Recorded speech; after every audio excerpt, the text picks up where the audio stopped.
اعوذ باللہ من الشیطان الرجیم، بسم اللہ الرحمن الرحیم۔ اللہ کے نام سے شروع جو بڑا ہی مہربان اور نہایت رحم کرنے والا ہے۔ معزز سامعین، السلام علیکم۔ میں اس وقت بھی نبی تھا جب آدم علیہ السلام مٹی اور پانی کے درمیان تھے۔ میں ابراہیم علیہ السلام کی دعا، عیسیٰ علیہ السلام کی بشارت اور اپنی والدہ کا وہ خواب ہوں جو انہوں نے میری پیدائش کے وقت دیکھا۔ حضرت محمد مصطفیٰ صلی اللہ علیہ وآلہ وسلم کی پیدائش سے پہلے مکہ کے لوگ خشک اور قحط کا شکار تھے۔ جیسے جیسے آپ صلی اللہ علیہ وآلہ وسلم کو دنیا میں تشریف لانے کا وقت آتا گیا، بارشیں شروع ہو گئی، خشک سالی ختم ہو کر ہر طرف ہریالی ہو گئی، درخت ہرے بھرے ہو گئے، پھلوں اور پھولوں سے باغات سج دھج گئے، زمین سرسبز و شاداب ہو گئی، ہر طرف چہل پہل اور رونق ہو گئی۔ حضرت ابن عباس رضی اللہ تعالیٰ عنہ کا فرمان ہے کہ جب حضرت محمد مصطفیٰ صلی اللہ علیہ وآلہ وسلم اس دنیا میں تشریف لائے تو آپ کی اول نال کٹی ہوئی تھی، آپ ختنہ شدہ پیدا ہوئے تھے، آپ خوشبوؤں کے ساتھ اس دنیا میں جلوہ افروز ہوئے۔ آپ کے دادا آپ کی پیدائش کے وقت خانہ کعبہ میں طواف کر رہے تھے۔ جب ان تک آپ کی ولادت کی خبر پہنچی تو وہ خانہ خدا سے سیدھا گھر پہنچے اور والہانہ جوش و محبت سے اپنے پوتے کو سینے سے لگا لیا، پھر خانہ کعبہ میں لے جا کر خیر و برکت کی دعا مانگی اور آپ کا نام محمد رکھا۔ پیدائش کے وقت آپ اپنے ہاتھوں پر جھکے ہوئے تھے اور سر آسمان کی طرف تھا۔ ایک روایت میں یہ ہے کہ آپ گھٹنوں کے بل جھکے ہوئے تھے، مطلب یہ کہ سجدے کسی حالت میں تھے۔ آپ صلی اللہ علیہ وآلہ وسلم کی مٹھی بند تھی اور شہادت کی انگلی اٹھی ہوئی تھی، جیسا کہ ہم نماز میں اٹھاتے ہیں۔ حضور نبی کریم محمد مصطفیٰ صلی اللہ علیہ وآلہ وسلم کی تاریخ پیدائش میں اختلاف ہے، مگر قول یہی مشہور ہے کہ واقعہ اصحاب فیل سے 55 دن کے بعد 12 ربیع الاول بمطابق 20 اپریل 571 عیسوی کو پیر کے دن اس دنیا میں جلوہ افروز ہوئے۔ آپ صلی اللہ علیہ وآلہ وسلم کی پیدائش پر بہت سارے معجزات نمودار ہوئے اور ان معجزات کا ذکر قدیم کتب میں موجود تھا۔ آج کی اس ویڈیو میں آپ کو حضرت محمد مصطفیٰ صلی اللہ علیہ وآلہ وسلم کی پیدائش پر ہونے والے معجزات کے بارے میں بتایا جا رہا ہے۔ آپ صلی اللہ علیہ وآلہ وسلم کی والدہ کو حمل کا کوئی درد محسوس نہیں ہوا اور وہ ہر قسم کی کثافتوں سے بھی پاک رہی۔ حضرت محمد مصطفیٰ صلی اللہ علیہ وآلہ وسلم کا فرمان ہے کہ جب میری والدہ نے مجھے جنم دیا تو ان سے ایک ایسا نور نکلا، اس نور سے شام کے محلات روشن ہو گئے۔ جبکہ آپ صلی اللہ علیہ وآلہ وسلم کی والدہ حضرت بی بی آمنہ رضی اللہ تعالیٰ عنہا فرماتی ہیں کہ محمد کی پیدائش پر ظاہر ہونے والے نور کی شدت اتنی تھی کہ مجھے بصرہ میں چلنے والی اونٹوں کی گردنیں تک نظر آئیں۔ میں نے شام کے محلات کو اپنے گھر سے جگمگاتے دیکھا۔ روایات میں آتا ہے کہ حضرت محمد مصطفیٰ صلی اللہ علیہ وآلہ وسلم کی ولادت پر اللہ تعالیٰ نے آپ کی والدہ پر ایک ایسا روشن بادل ظاہر فرمایا جس سے روشنی کے ساتھ گھوڑوں کے ہنہنانے اور پرندوں کے اڑنے کی آوازیں تھیں اور کچھ انسانوں کی بولیاں تھیں۔ اس کے بعد اعلان ہوا کہ آپ صلی اللہ علیہ وآلہ وسلم کو مشرق و مغرب اور سمندر کی بھی سیر کرا دو تاکہ تمام کائنات کو ان کا نام، حلیہ اور آپ کی صفات معلوم ہو جائے، اور ان کو تمام مخلوقات یعنی جن و انس، ملائکہ اور پرندوں سے روبرو کرو، اور ان کو تمام انبیاء کرام کے اخلاق کے حسن سے مزین کر دو۔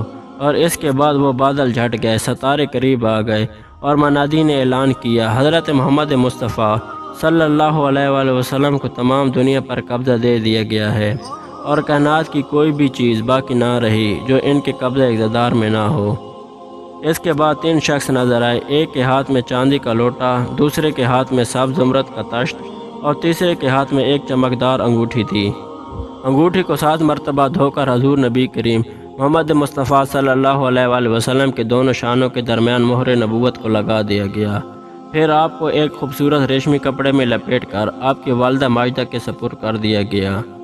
آپ صلی اللہ علیہ وآلہ وسلم کی پیدائش کے بعد فارس کا آتش کدہ جو پچھلے 1000 سال سے روشن تھا وہ اچانک سے بجھ گیا، لہذا آگ کی پوجا کرنے والے لوگ جو آگ کو کسی بھی لمحے بجھنے نہیں دیتے تھے، وہ آگ آپ صلی اللہ علیہ وآلہ وسلم کے آنے کے بعد ایک دم سے بجھ گئی اور آگ کے پجاری ہکا بکا رہ گئے۔ قریش کے وہ لوگ جو بتوں کی پوجا کو جایا کرتے تھے، جب آپ صلی اللہ علیہ وآلہ وسلم کی پیدائش ہوئی اس رات وہ تمام بت اوندھے منہ زمین پر گر پڑے۔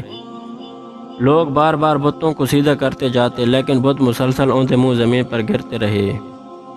ایران کے کسرا نوشیروان کا محل ہلنے لگا اور اس میں شگاف پڑ گئے۔ جس سال حضور نبی کریم محمد مصطفیٰ صلی اللہ علیہ وآلہ وسلم کی پیدائش ہوئی اس سال کسی بھی شخص کے گھر لڑکی پیدا نہیں ہوئی، بلکہ سب لوگوں کو اللہ تعالیٰ نے بیٹے عطا فرمائے۔ آپ صلی اللہ علیہ وآلہ وسلم کو عرب کے دستور کے مطابق ایک برتن سے ڈھانپا گیا، لیکن وہ برتن ٹوٹ کر آپ کے اوپر سے ہٹ گیا۔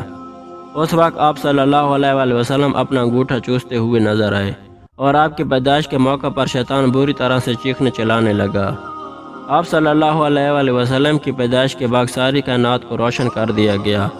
جنات اور شیاطین جو کہ پہلے آسمانوں پر بھی جا سکتے تھے، اب ان کا آسمانوں پر جانا بند کر دیا گیا، کیونکہ اب سے وحی کا سلسلہ شروع ہونے والا تھا۔ لہذا آسمانوں کی حفاظت شہاب ثاقب سے کرنے کے بعد جنات اور شیاطین کا داخلہ بند کر دیا گیا۔ ستارے ٹوٹتے رہے اور دنیا بھر میں ایسا زلزلہ آیا کہ دنیا بھر کے برائی خانے اور غیر اللہ کی عبادت کرنے والی جگہ ٹوٹ پھوٹ کر گر گئیں، اور آسمان پر ایسے ستارے نکلے جو آج سے پہلے کبھی نہیں نکلے تھے۔ دریائے دجلہ میں اس قدر پانی آ گیا کہ پانی آس پاس کے علاقوں تک پھیل گیا، اور کسرا کا محل بھی اس پانی میں ڈوب گیا۔ ملک شام کا ایک یہودی مکہ سے کچھ فاصلے پر رہا کرتا تھا۔ وہ جب بھی مکہ مکرمہ آتا یا مکہ والے لوگوں سے ملتا تو وہ لازمی ان سے کہتا کہ تمہارے ہاں ایک ایسا بچہ پیدا ہوگا کہ سارا عرب اس کا دیوانہ ہو جائے گا۔ یہی اس کا زمانہ ہے جو اس کی نبوت کے زمانے کو پائے گا، اور پھر دل سے اس کی پیروی کرے گا، وہ اپنے مقصد میں کامیاب ہو جائے گا۔ اور جو شخص اس کی نبوت کا زمانہ پا کر اس کی مخالفت کرے گا تو ایسا شخص اپنے عزائم اور مقاصد میں پست ہو جائے گا۔ جب آپ صلی اللہ علیہ وآلہ وسلم کی ولادت ہوئی تو آپ کے دادا حضرت عبد المطلب آپ کو لے کر اس یہودی کے گھر پہنچے اور اس سے پوچھا کہ اس بچے کے بارے میں تم کیا کہتے ہو؟ جب یہودی نے آپ صلی اللہ علیہ وآلہ وسلم کو دیکھا اور کہا، بے شک وہ بچہ پیدا ہو گیا ہے جس کے بارے میں تم کو بتایا کرتا تھا، وہ ستارہ آج رات طلوع ہو گیا ہے جو اس بچے کی پیدائش پر طلوع ہونا تھا۔ یہودی نے حضرت عبد المطلب سے یہ بھی کہا، اس بچے کے بارے میں کسی کو کچھ نہ بتائے، ورنہ لوگ اس بچے سے زبردست حسد کرنے لگیں گے، اتنا حسد کریں گے کہ آج تک کسی نے اتنا نہیں کیا۔ اس کی اس قدر مخالفت ہوگی کہ دنیا بھر میں کسی اور کی اتنی مخالفت نہیں ہوئی۔ عبد المطلب نے پوتے کے بارے میں یہ باتیں جاننے کے بعد یہودی سے پوچھا، اس بچے کی عمر کتنی ہوگی؟ اگر اس بچے کی طویل عمر ہوئی بھی تو 70 سال سے زیادہ نہیں ہوگی، بلکہ اس سے پہلے ہی 61 یا 63 سال کی عمر میں اس دنیا فانی سے پردہ فرما جائیں گے، اور ان کی امت کی بھی اوسطاً عمر اتنی ہی ہوگی۔ یہ ساری پیشن گوئیاں اس یہودی نے گزشتہ انبیاء کرام کی پیشن گوئیوں اور اعلامی کتب سے معلوم کی تھیں۔